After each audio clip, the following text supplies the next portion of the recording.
Dakle, želimo izvijestiti hrvatsku javnost da smo, nakon što smo dobili nalaz sa patologije i histopatološku potvrdu nalaza obdukcije jedne ženske osobe stare 82 godine koja je bila korisnica usluga u Domu za starije u Čakovcu i koja je 27.12.2020. godine u periodu između 14 i 16 sati cijepljena.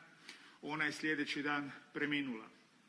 Preminula je pod slikom kardijalnog zatajenja, upućena je na kliničku obdukciju koja je učinjena, čiji je nalaz danas pristigao u Ministarstvo zdravstva i kojeg je evaluiralo povjerenstvo osnovano za tu priliku. U svakom slučaju zbivanje je sljedeće. Nakon cijepljenja koje se desilo u periodu, kao što sam rekao, gospođa je kontrolirana i bila je urednog stanja.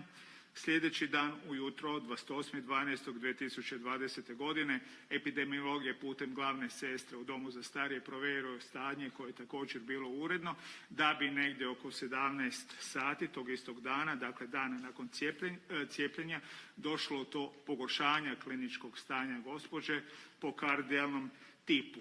Pozvana je hitna medicinska pomoć, međutim egzitu se desio sat kasnije u prostorijama Doma za starije.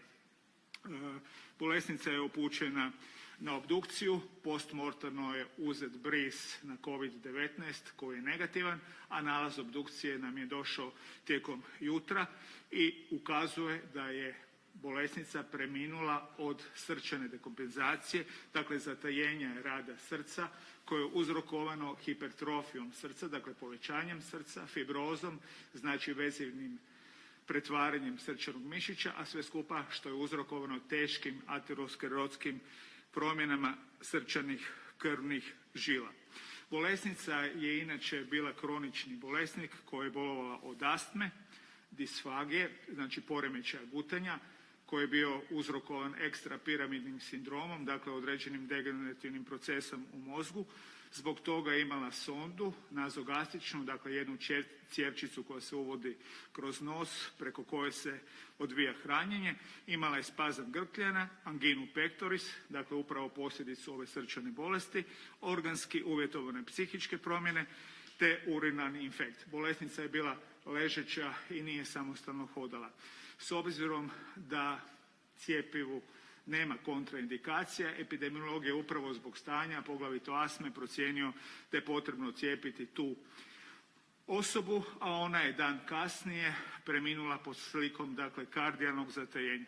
Povjerenstvo u Ministarstvu zdravstva nije našlo da je uzrok smrti povezan sa cijepljenjem i to je ono što moramo komunicirati prema našoj javnosti, da ukoliko se cijepe naši najugroženiji, što će ponekad značiti i bolesnici sa visokim komorbiditetom, bilo da je on srčani, moždani ili neki drugi, uvijek postoji mogućnost, kao što se to već u svijetu i u nekim susjednim zemljama desilo, da neko egzitira, dakle premine, a da to nije u vezi sa cijepljenjem. Dakle, ove promjene koje su nađene na obdukciji su dugogodišnje, višegodišnje, dakle hipertrofija miokarda, njegovo povećanje je nešto što se dešava godinama, isto tako fibrozno pretvaranje srčanog mišića, dakle vezivno pretvaranje, posljedica je ishemijske bolesti srca, što je u konačnici potvrđeno i patohistološkim nalazima koji su učinjeni tijekom obdukcije.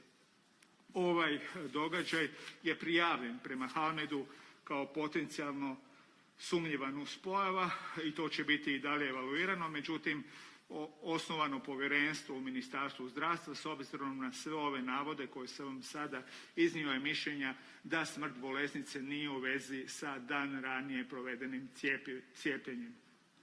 Evo toliko u ovom trenutku.